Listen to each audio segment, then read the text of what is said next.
I want to thank you for calling this hearing, because the issue of transparency of the Federal Reserve System is something that is of crucial value to us. I rather enjoy the fact that the Federal Reserve has been in the limelight lately, because that is the source of our problems. That's where the inflation comes from. That's where the distortion comes from. That's where the malinvestment comes from. And it's a shame that we don't know more about it.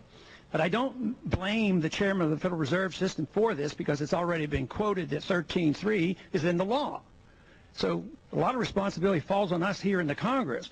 Also in Title 13, Chapter 7 of Subtitle 1, says that the GAO has authority to audit the Federal Reserve Board, the Federal Reserve banks, as well as the FDIC and the comptroller of the currency. Sounds good, except you go to the next paragraph and say, except for you can't audit the Federal Reserve or any of these organizations for the things that matter, such as transactions with foreign banks, transactions with foreign governments, transactions with international banking organizations. We can't have real access to knowing what's happening at the discount window in detail, as well as how reserves are used, as well as information and what really transpires at the FOMC.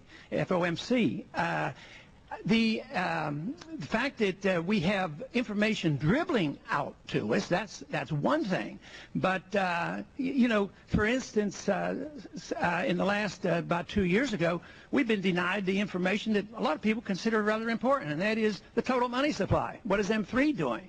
And that, of course, for some of us think that is important, but it indicates that transparency is not always the goal.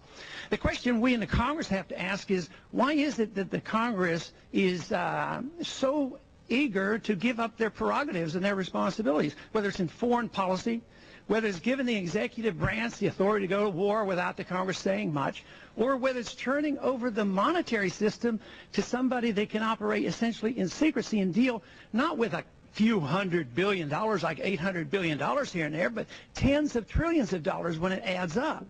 And yet the Congress seems to do very little. So if we're concerned about transparency, if we're concerned about what's happening with monetary policy, believe me, the code has to be changed. But I'm delighted that the chairman of the Banking Committee is interested in this, at least to put some pressure.